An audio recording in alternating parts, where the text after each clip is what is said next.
Good morning, everybody. The topic on which I'm going to speak today is on the complications of neck dissection.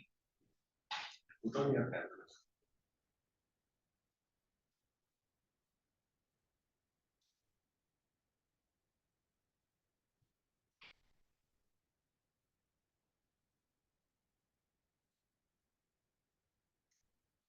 So the surgical outcomes are more or less predictable with a reasonable degree of accuracy. So we can look at- Switch it on, but you can minimize. Just click on that. but see anything. If minimize the It's not coming in my screen, sir.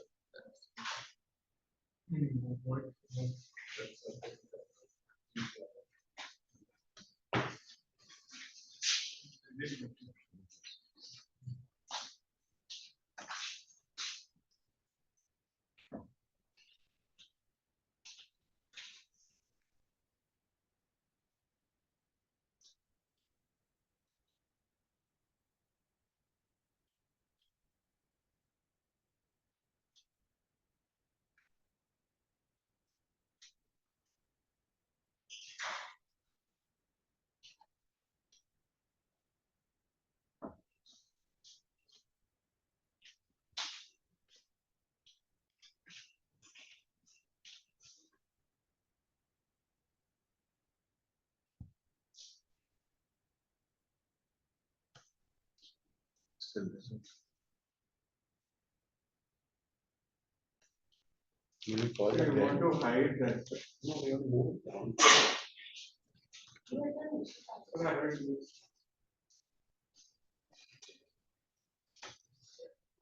I'm going to keep that there.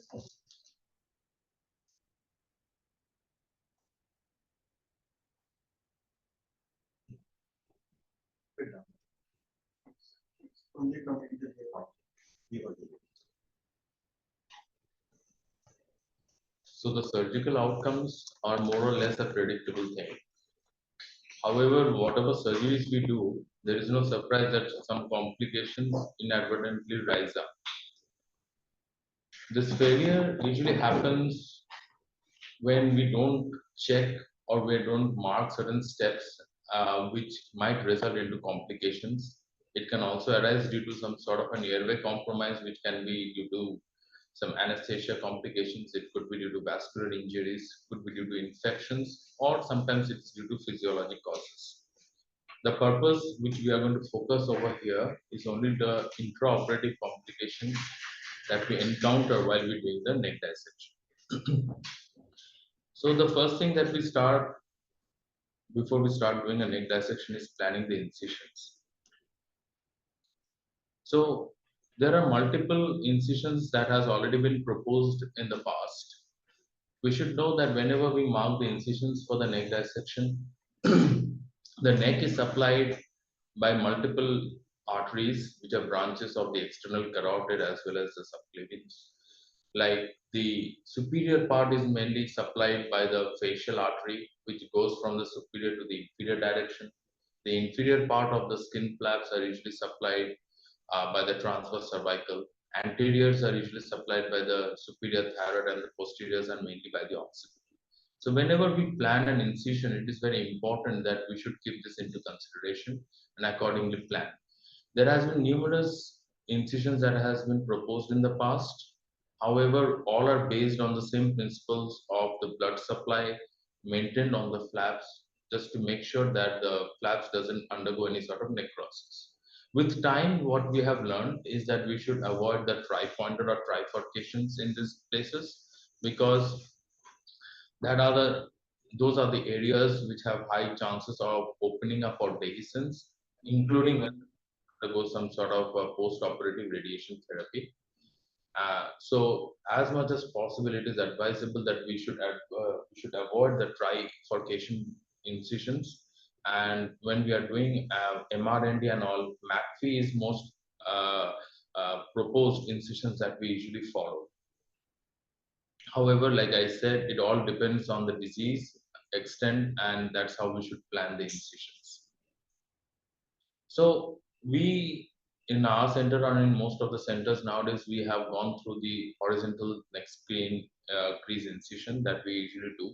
It is a horizontal incision that we usually do. Sometimes we can give a slight upward curve just to address the level 1A. However, even if it is a straight incision on a horizontal skin crease, it pretty much can address all the lymph nodal stations of one side of the neck.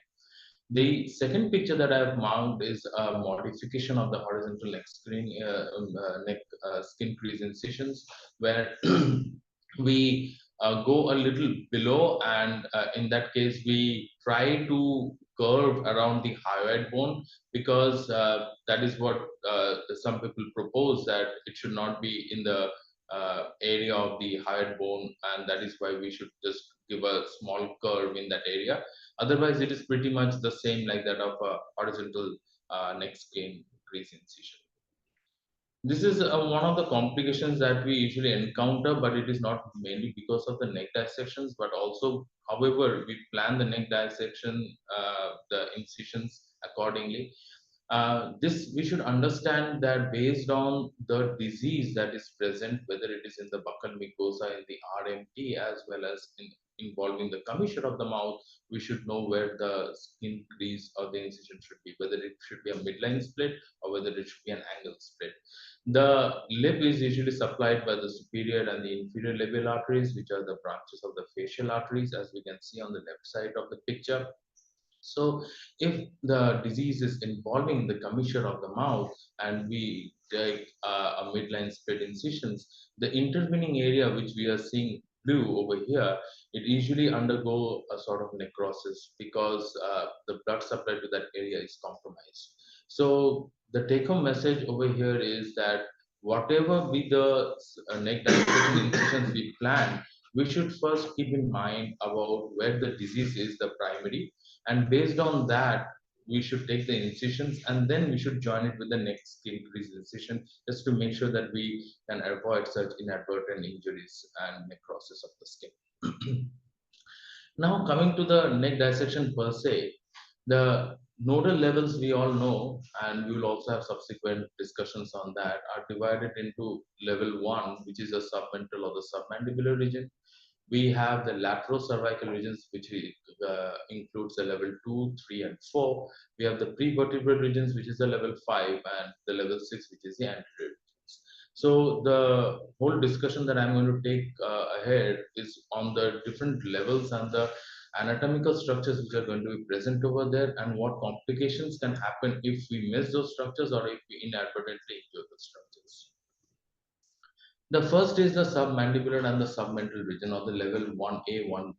So, what are the significant anatomical structures we encountered in this region? We have the marginal branch of the facial nerve.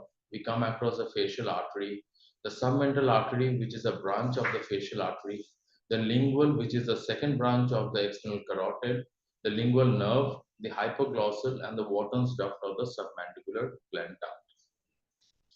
So the most important complications we usually encountered over here is the marginal nerve paresis. The marginal nerve in this level 1 is the upper division of the cervicofacial branch of the facial. Once it exits from the carotid fascia, it usually is present in the investing layer of the superficial cervical fascia. It supplies the muscles involved in the lower lip functioning, especially the depressor anguli, the depressor levi inferioris, and also the inferior muscles of the orbicularis and the mentalis. Now, once we injure this nerve inadvertently, that the chances of complications that we come across is a salivary incontinence, because of the we lose the competency of the corner of the mouth. Aesthetic impairment, because once the patient smiles, usually there is a little bit of a, discrepancy, or I would say asymmetry in the movement of the corner of the mouth, and there will be a speech impairment in certain patients because of this.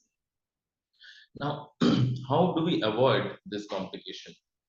We should keep in mind that the neck skin crease incision that we just spoke about, we should maintain it as caudal as possible, and not very close to that of the lower border of the mandible.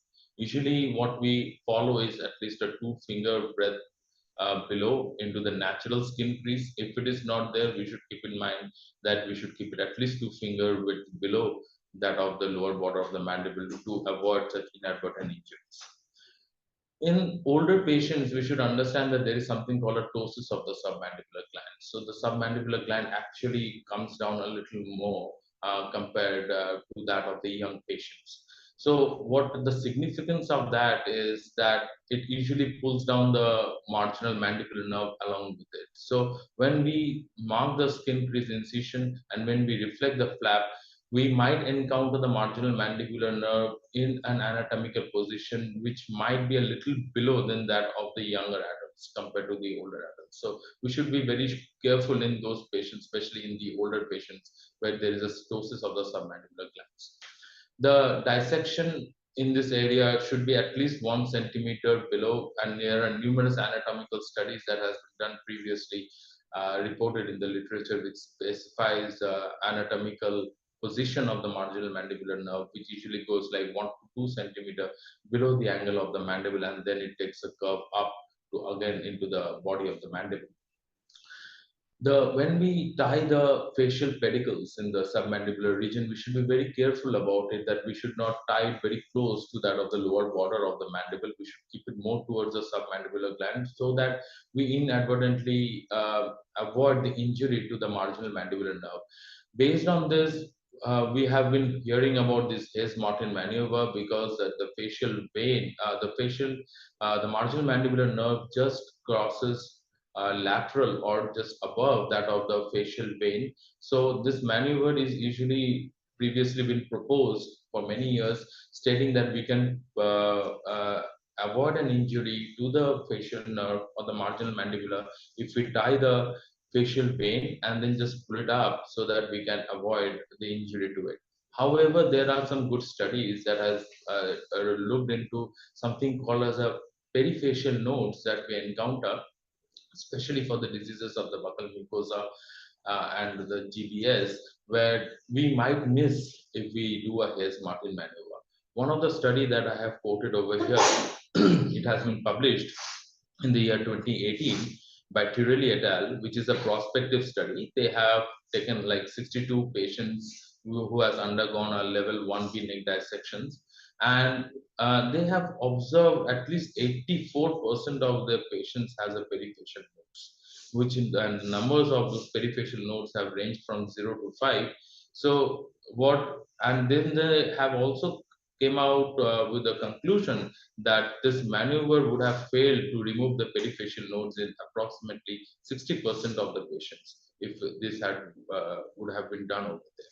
So the conclusion of that study says that it is not a very suitable maneuver to preserve the marginal mandibular nerve, especially when we are doing an oncological cases to make sure that we don't miss the perifacial nodes in that area. So the next nerve that we encountered in this area is a hypoglossal nerve. We all know that it is a motor innervation for the tongue, especially the anterior two-third. It also conveys the fibers from the C1 and it innervates the strap muscles in the form of an ansa hypoglossi or cervicans. Now, the traumatization of this nerve usually happens sometimes in the area of level 1B when we are dissecting the submandibular glands out along with the nodes in that area. The traumatization usually causes a deviation of the protruded tongue. So once we can understand whether we have injured that or not, when the patient just protrudes the tongue usually deviates towards the paralyzed side because of the uh, muscles acting on the contralateral side, and it just moves the tongue onto the contralateral side. And also because it supplies the motor innervation to the tongue, so the initial dysphagia, the patient, that is the oral phase of the dysphagia where the bolus is made, is when the patients actually get a compromise due to hypoglossal nerve paralysis. How do we avoid this complication in this area? One of the best ways to avoid an excessive bleeding in the submandibular gland area, because the nerve is very close in that area. Once we reflect the mylohyoid muscles, we do encounter some of the veins in that area in the region of the in the region of the hypoglossal nerve, and we must be very careful. Either we clip it or we need to bipolarize just to make sure that we don't injure the nerve in that area because of this inadvertent bleeding.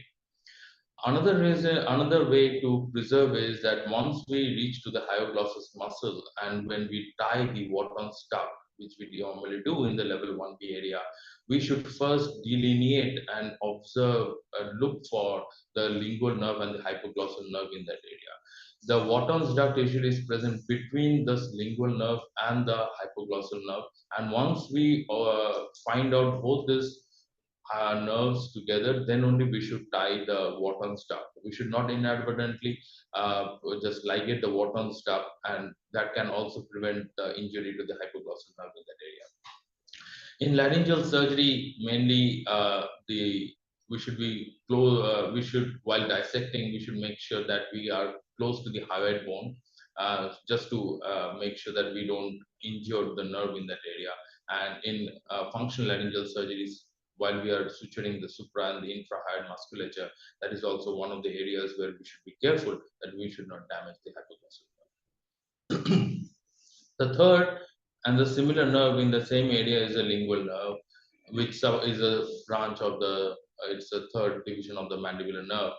It gives its function as a sensory and taste innervation for the tongue mucosa to the anterior two-third to the nucleus of solitary trap. It also has a function of a parasympathetic impulses to the submandibular and the sublingual glands connected to the submandibular ganglion and to the salivatory nuclei. The whatever I just spoke about the hypoglossal nerve is the same that we should be careful in terms of the lingual nerve, because both are in very close proximity in that area. So we should be avoiding this while we are taking out level 1B nodes. And also while we are tying the Wharton stuff in that area, just to make sure that we first delineate the lingual nerve before we tie the Wharton stuff to avoid an injury to that. The lingual artery usually, so the picture is not coming.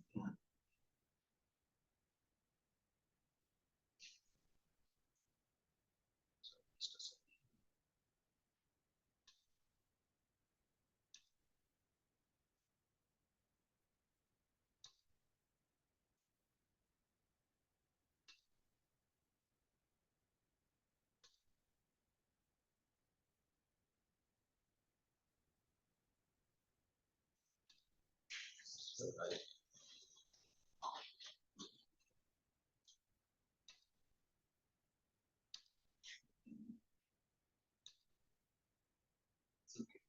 So I said there are a lot, all the pictures have just gone off. Seeing all the two presentations.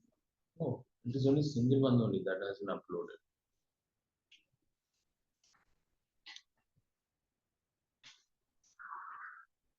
Both.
So, uh,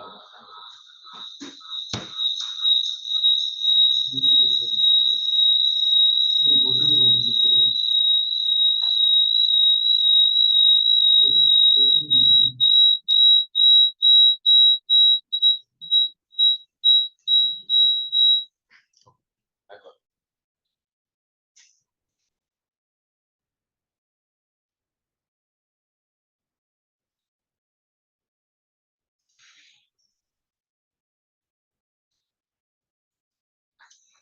so we missed this picture.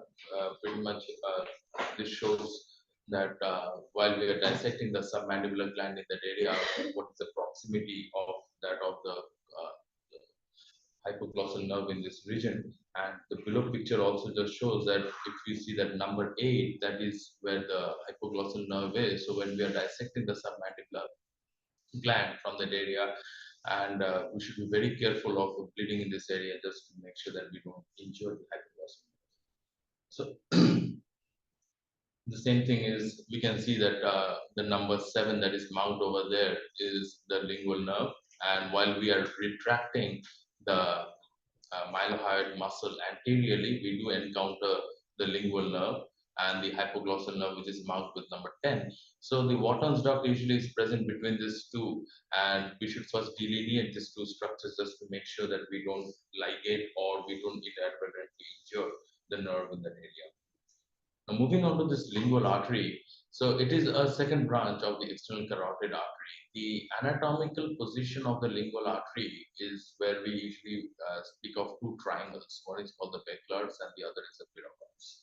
So if you look into the lower picture, the Beckler's triangle, it is a triangle which is bounded by on one side by the posterior border of the hyoglossus muscle, as we can see over here. Superiorly, what we come across is the digastric or the posterior belly of the digastric, and inferiorly, what we see is the greater cornu of the hyoid. So we find the lingual artery in that anatomical position. The other is the Pyrrhus triangle, which is marked by the posterior border of the mylohyoid muscle on one side. We come across with the um, hypoglossal nerve in one point, and the third is with that of the body of the hyoid bone. So these are the three. These are the two anatomical positions where we come across the lingual artery. So in case of any bleeding due to the tongue or during doing a glossectomy and all, or else if we anticipate that there is any bleeder from the lingual artery, this is are the anatomical positions where we come across the lingual artery for its ligation. So the way to avoid an injury to this is to know the anatomic boundaries where the lingual artery is usually present. And if there is any damage or if there is any inadvertent bleeding from the tongue or from the area supplied by the lingual artery is where we have to ligate this. The ligation or remove or the excision of one side of this external carotid branches actually doesn't cause much of a functional impairment because the contralateral side and its free anastomosis with that of the ipsilateral lingual artery pretty much works well to supply that of the tongue. So it won't be a problem even if we ligate or excise one side of the lingual. Similarly, we have another or the one of the third branches of the external carotid, the facial artery, which is one of the most important artery that we encountered in that region, which emerges just behind the posterior belly of the digastric muscle, and it skims through the submandibular glands to go towards the anterior border of the masseter muscle. In this picture, we can see that number 3 that is marked over there is that of the facial artery, and the it is usually ligated where it appears behind the digastric muscle. While we are taking out the digastric muscle as well as the level 1B node, we usually ligate the facial artery behind that of the submandibular gland. Now, the structures which we encounter while we are doing the laterocervical regions are some of the great vessels like the external jugular or the internal jugular. We have the carotids in that area, the spinal accessory, greater auricular nerve.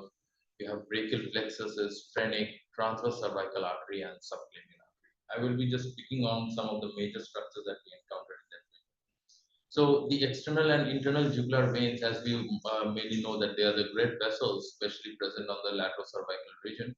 They drain and are the most important venous drainage supplies for the face as well as for the brain. And the importance of these veins is the neck dissection specimen. It usually want whatever we remove, the adipose tissue or the fibrofatty tissues, they usually are present in this region. It is so they are the perijugular group of lymph nodes that we usually take out around the veins. So that is the importance that we might encounter these veins and injure it while we are doing a neck dissection in that area. What happens if we injure the veins? So we should know that IJV system is a low pressure system.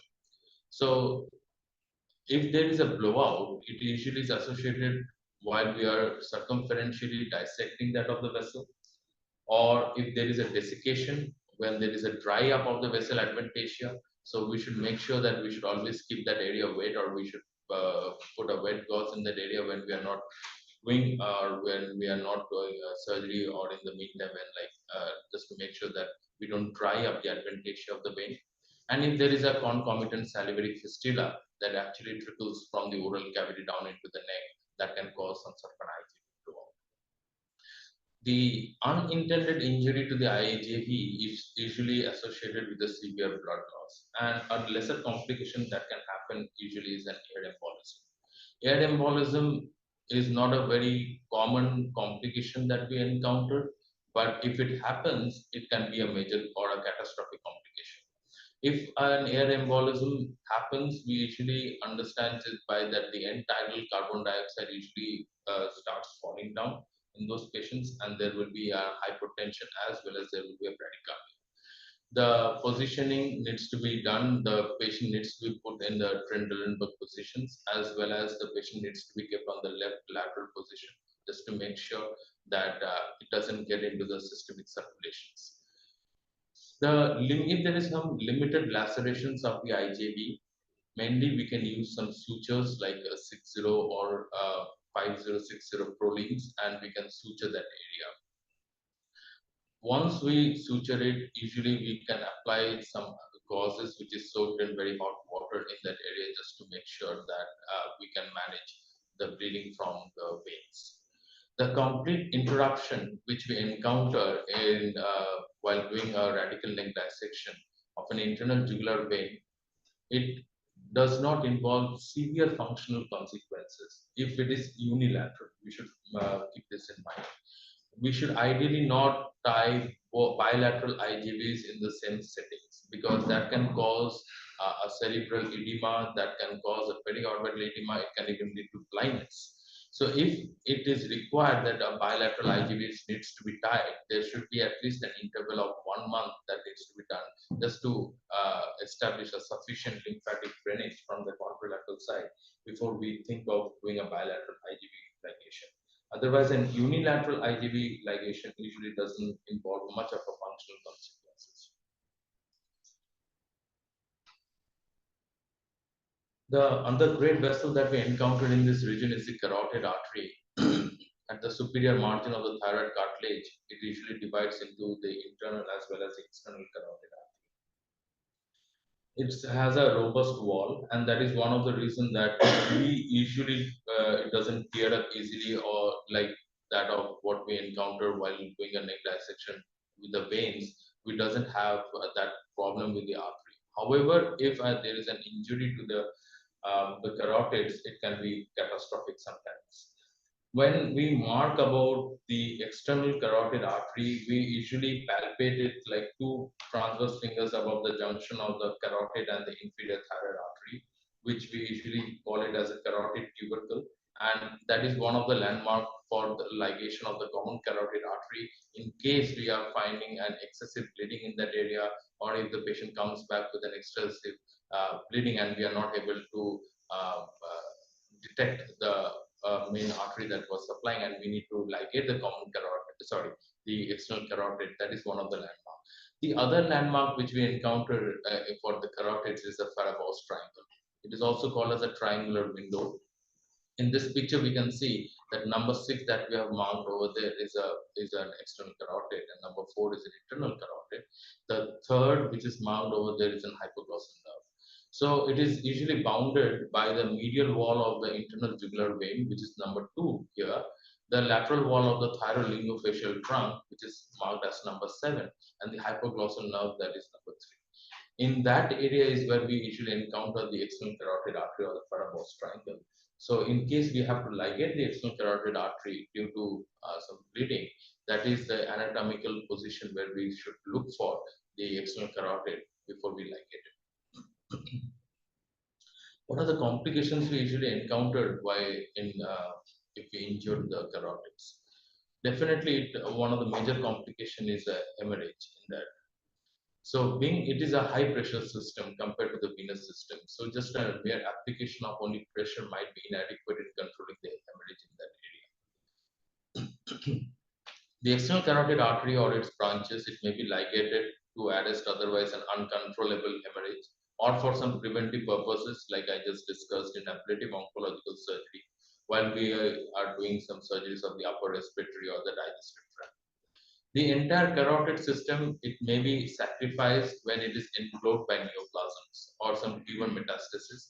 However, it is very important that we should pre-plan such patients. We should look for the CT scans and MRI just to make sure that what is the encasement of the lymph node or the disease around the carotid systems, and whether we will be able to uh, uh, separate the disease from that of the carotids. So that is one of the important take home message, that we should be very careful when we are addressing a node or a bigger nodes in that area, to make sure that the carotid system is not injured or we don't have to sacrifice it. There are different level of severity in case of a carotid blowout. So in a threatened carotid blowout, just now what I just discussed is, if we know that there is a nodal mass in the region of the carotid, so it is a type of a threatened carotid blowout where we can anticipate that it might undergo some sort of a carotid rupture while we are removing of the disease. In an impending carotid blowout, there is something called herald bleed. If there is a herald bleed from the carotids, which gets controlled and it again comes back, then there are chances that we should anticipate that there can be a chance of a carotid blowout in such patients. And as the name suggests, an acute carotid blowout, where there can be a sudden carotid blowout, which is an emergency, and the time for recovery in these patients are absolutely very minimal, and the prognosis is very poor in such patients. How do we manage if there is a bleeding from the carotid? So internal carotid artery ligation is absolutely an exceptional clinical requirement, which we never encounter. It is only required in the event of some catastrophic hemorrhage due to irreparable, spontaneous, or provoked wall rupture. However, it is very important that if such thing is anticipated in the beginning or in the planning of doing a neck dissection, it is advisable to do a balloon occlusion test in such patients to make sure that what is the circulation from the contralateral carotid, and about the prolonged temporary or the permanent interruptions of the carotid blood flow might lead to a contralateral hemiparesis. In the majority of cases, carotid envelopment by neoplasia or tumor metastasis, it usually does not involve the arterial wall, and the vessel may be isolated subadventitious. So that is what I just said, that even if we see of a lymph nodal mass or the disease which is encasing the carotid, we should be very sure whether we will be able to remove the disease some advantageously, and whether we need to sacrifice the carotid in that area.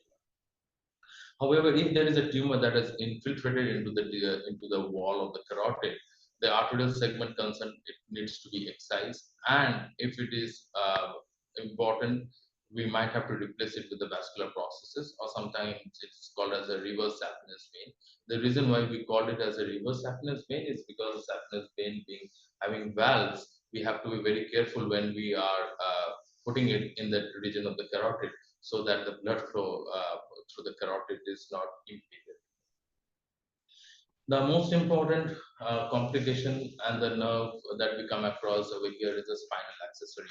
So we know that it originates from the cranium, it's from the union of the vagal as well as the spinal accessory. It is a very important landmark in the region of level 2 and level 5 because it divides those levels into level 2A and to level 2A 2B or 5A 5B. The interesting thing is that in the posterior triangle, the anatomic course of this nerve is much more superficial than in the region of the level two. So the chances that when we are doing a modified radical neck dissection or a comprehensive neck dissection, the chances that we might encounter this spinal accessory nerve and injure it is more in the region of the level five than in the region of the level two. The spinal accessory nerve, the branch that goes to the trapezius, it usually is in the region in the range of 0 to 3.8 centimeter from the Erb's point. So we should be very careful while we are dissecting in the posterior triangle to make sure that we don't injure the nerve in that area. The trapezius and the sternocleidomastoid muscles, they have a double innervation. So one is usually from the spinal accessory nerve, and the other is it pertains to the roots of the C2 and the C3 of the cervical plexus. So the importance of this is that why we need to know that is whether if we injure by mistake also the spinal accessory nerve, the importance is that we should be very careful in preserving the cervical plexus rootlets of C2 and C3 just to make sure that the patient doesn't have a crippled shoulder movement in the post-operative period. So what happens when we sacrifice or we injure the nerve? We usually encounter something called as a temporary or a permanent shoulder syndrome. There could be something called as a drooping of shoulder. In this case, if you can see that the patient's right side of the shoulder is drooped down compared to that of the left side in a limited forward flexion of the shoulder where the abduction of the shoulder abduction is actually limited and the patient is not able to raise the arm above the shoulder as we can see on the right side of the arm is not able to do it compared to the left side. The third is the limited lateral abduction, where there is not more than 90-degree on the right side. We can see that the patient is able to lift the shoulder up compared to the left side. So these are some of the complications that we usually encounter due to the injury to the spinal accessory nerve. The others are usually of the rotation of the scapula, and also there are some electromyographic changes that we usually encounter.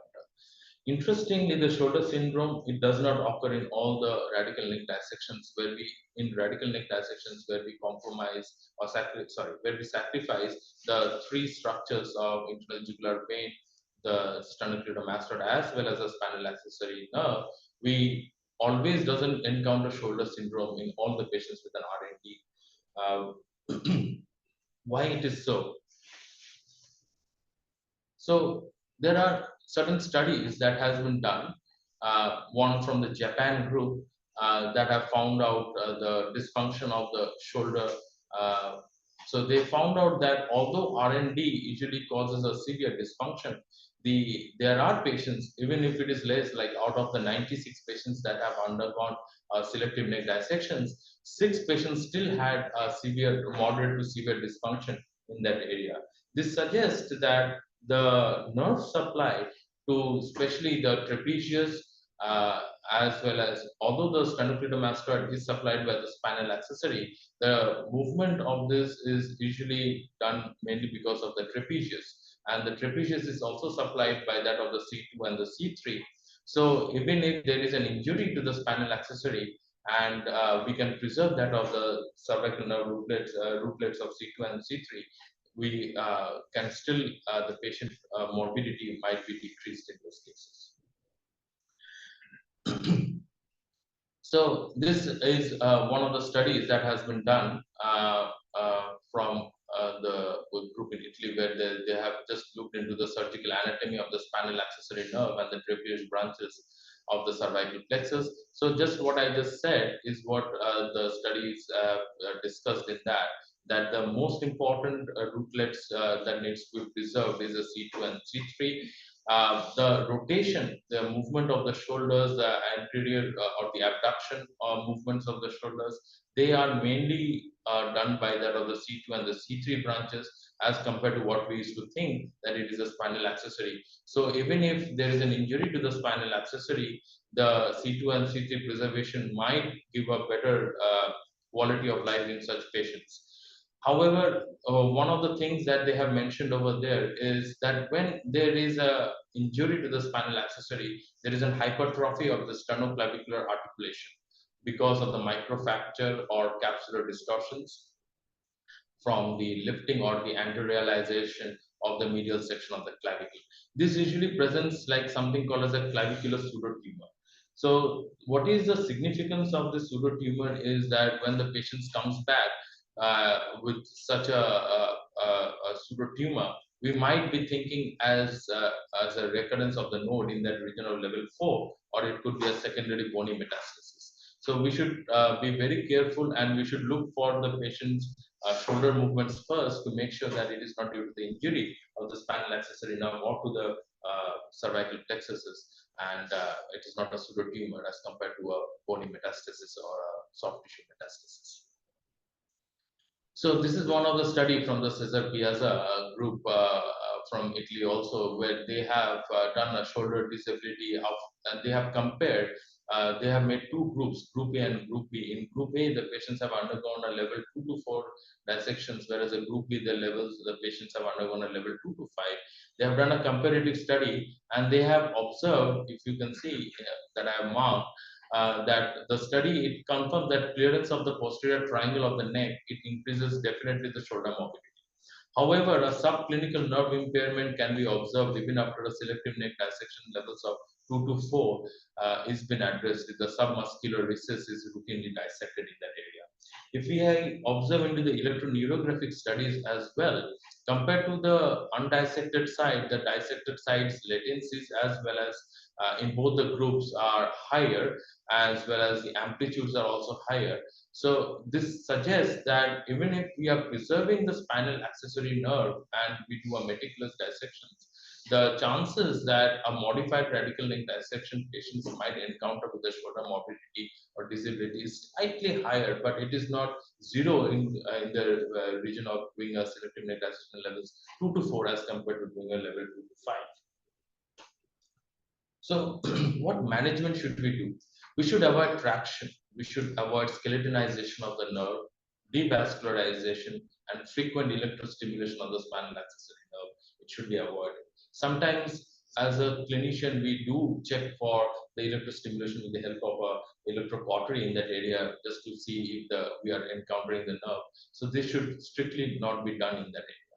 If the nerve is injured unintentionally or as a clinical requirement, the risk of the shoulder syndrome should be minimized by preserving the branches of the cervical plexus, serving the trapezius muscle.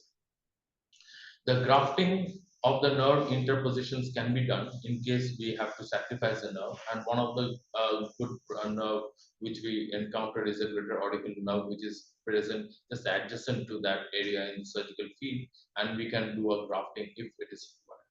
Once a paralysis of this nerve is evident, the time until the nerve recovery, it totally depends on the type of the damage that we encounter.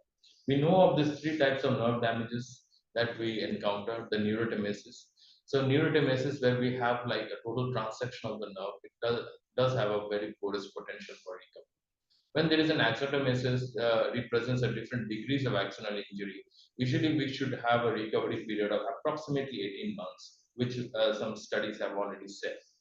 The post-traumatic demyelination, it might, or due to some traction injuries, causes neuropraxia. And a short-term dysfunction with recovery within weeks is highly likely. Although we speak of doing physiotherapy and it is well tolerated in these patients, however, some of the review articles like Magavi that has been published a few years back, they said that it is still unclear whether the such physiotherapy actually improves the patient's outcomes, but they believe that a prospective clinical trials needs to be done. One thing that I would like to mention over here is the problem with the shoulder morbidity actually is not because of the spinal, because of the sternocleidomastoid muscle. It is mainly because of the trapezius muscle. So there are like three divisions of the trapezius muscles: the superior, the middle, and the inferior. The middle and the inferior are the ones that are being supplied by the cervical nerve rootlet C2 and C3. The superior branch is supplied by the spinal accessory. So whatever the shoulder movements, like the abduction or the forward flexions, that are done by the middle and the inferior branches of the trapezius muscle. So damaging the cervical root plexus in that area usually has a chances of causing a shoulder mobility more compared to that of the sternocleidomastoid. So the next structure that we encountered in that area is the vagus nerve, which is a mixed nerve and it contains motor fibers to the parasympathetic as well as the sensory fibers. One of the important branches in that area is the superior laryngeal nerve, which is a branch of the vagus. We usually don't damage it, but however, if we encounter such a damage of the vagus, we can expect some sort of a hoarse or a croaky or a big voice in that area. The permanent damage to both the nerves is usually very rare. However, if it happens, we might have to do a tracheostomy, which might be permanent in these areas. And there are numerous anastomosis between the two vagal hemisystems, which we encounter. So, thus avoiding the appearance of a clinical symptoms, except there is an obvious paralysis of the hemilarynx and also that of the pharyngeal mucosa. However, dissecting both the vagus nerve is not compatible with life. The important other two structures that we encounter in that area are the brachial plexus and the phrenic nerve. The brachial plexus is usually formed by the anterior branches of the fifth to the eighth cervical nerves and the first thoracic. The nerve trunks usually exit to the anterior scalene muscles and between the anterior and the median scalene muscles. The dorsal scapular nerve, which is a branch of the brachial plexus, it usually exits between the median and the posterior scalene.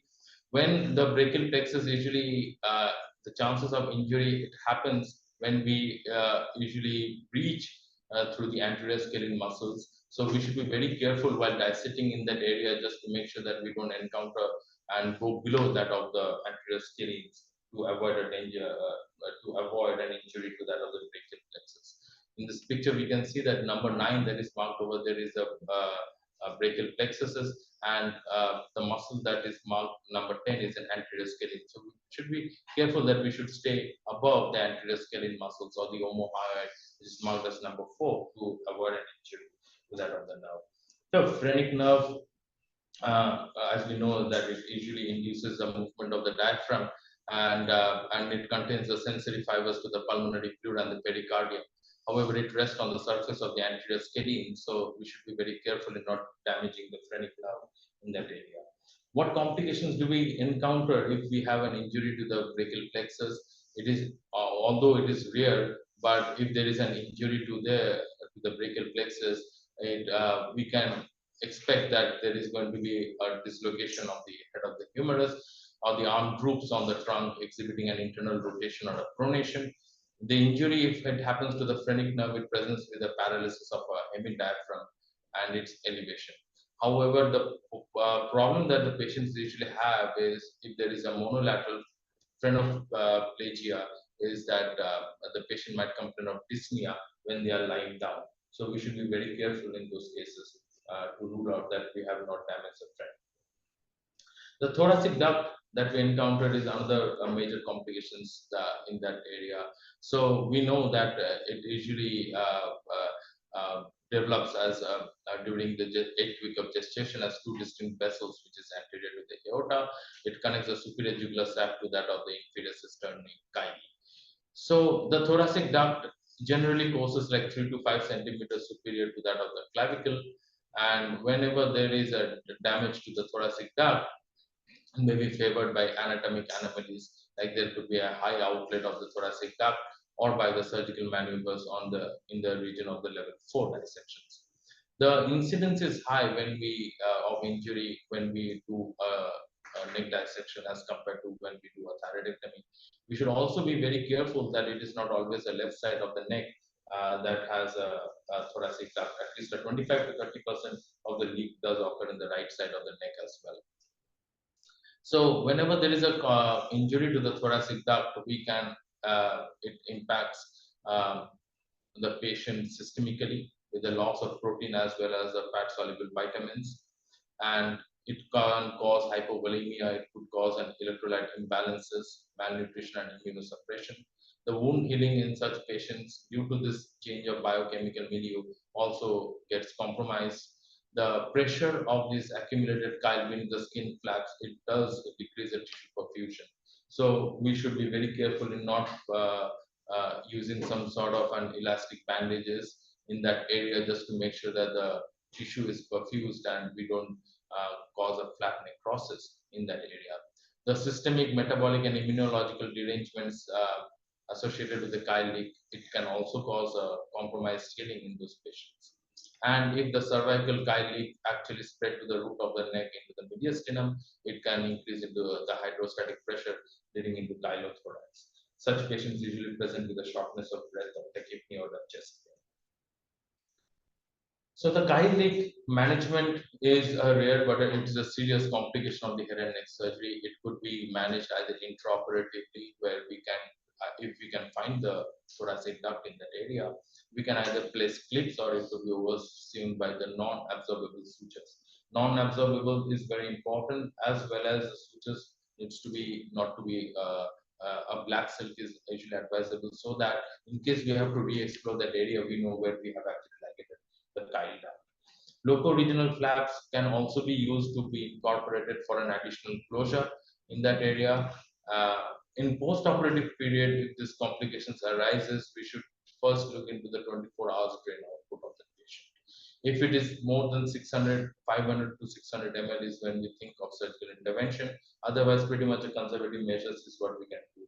Activity should be minimized in those patients just to make sure that the patients is more given bed rest to decrease the output.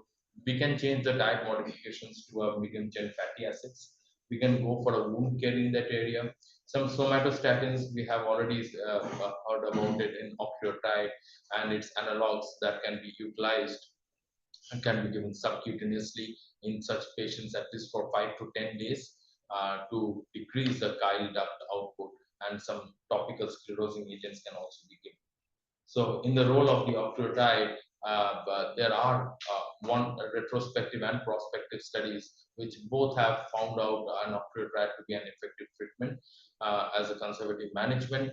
However, the only negative things about these two studies is that the sample sizes is quite less, that is 12 patients or 19 patients. So the level of evidence is not very strong in those cases, and we don't have a randomized controlled trial. However, for as a conservative management, octreotide is an effective treatment for a callus fistula that we can give to these patients. The last is where we go for the anterior region in the level 6, and these are some of the structures that we encountered in this region. However, the only structures, few of the structures that I would like to mention over there while doing a neck dissection is the recurrent laryngeal nerve, which is a mixed nerve. It supplies to all the intrinsic laryngeal muscles except for the cricothyroid. It has a role for the vocal cord abduction as well as abduction movements. So what happens if we come across the complications? Mainly while doing a thyroid and tracheal surgery, we have the high risk of damage to the recurrent laryngeal nerve. And it usually manifests as a vocal cord fixity, either in the paramedian or in the intermediate position. If it is not a bilateral damage to the nerve, in which case a tracheostomy is often required, the main complaints of the patient is a dysphonia owing to an incomplete glottal closure. And when the lesion is incomplete because, for example, the nerve has been excessively stretched, the like sort of a neuropraxia, the paralysis may regress spontaneously in such patients. The parathyroid glands, especially while doing a level 6 neck dissections, we encounter over there. The if you can see the picture over there, we can see the phrenic, the recurrent laryngeal nerve as number 4 and the inferior thyroid artery as number 8. So the point where the recurrent nerve and the inferior thyroid artery cross, we do find some of the parathyroid glands in that area, especially the inferior parathyroid. They are mainly voluminous and they are usually tan in color as compared to that of the fat to distinguish between the two. I don't want to get into the complications because we have a topic in future also on discussing on that. Uh, the damage to the parathyroid glands usually causes a hypocalcemia or a hypomagnesemia, and there is a very up-to-date explanation on the algorithm of how do we manage our patients with the hypocalcemia in the ward, and that we will have probably discuss later. The superior laryngeal nerve also we encountered over there. It is also a branch of the vagus. It supplies there is division into two branches, into the external as well as the internal. The external branch is usually primarily motor in function, and it innervates the inferior constrictor and the cricothyroid muscle. The internal branch is a superior laryngeal nerve, is sensory in nature, and it enters the larynx to the thyroid membrane and superior to that of the external branch. The complications usually in that area can happen due to ligation of the superior thyroid pedicle while we are doing a thyroid surgery. Mainly, it causes a homolateral hypotonia of the vocal flap, especially for the singers and all, where the high pitch of the voice is usually compromised in such patients, and it also does cause a supraglottic hemilaryngeal dissection in these patients. So in the prevertebral region or level 5, one of the important structures that we encountered is a cervical sympathetic chain. It usually presents up with the three ganglia. You can see that number 3, number 4, that is marked over there is a superior ganglion. Then we have the middle, which is an inconstant ganglion in number 5, and the inferior or the stellate ganglion that is marked as number 6. What complications do we encounter if we injure that of the cervical sympathetic chain? Although it is a very rare complication, however, it has a rate of approximately 1% in some studies. So instead, the neoplastic infiltration of the deep plane following the metastatic adenopathies or tumors of the apex of the lung, usually like the Pancoast tumor, is some of the things where we usually cause a iatrogenic cervical sympathetic chain paralysis as well. We must also consider the section of the cervical sympathetic chain during a radical neck dissection, when sometimes there are lymph nodes present in that area involving the structure. One of the clinical syndrome that we encounter is the Claude-Werner-Tonnes syndrome. It is characterized, as we can see in the picture, with the ptosis of the eyelid. There will be a meiosis and an enophthalmos. It is really associated with an increase in salivary viscosity and an alteration of the cerebral blood flow and the pressure density. So how do we conclude all that neck dissection has potential for many complications due to the presence of large number of major vessels and nerves. So carefully performed surgery, knowing the anatomy well, is the cornerstone of the success. And a step-by-step approach with an attention to the details and a thorough check after completion of the procedure will ensure an optimal results without complications.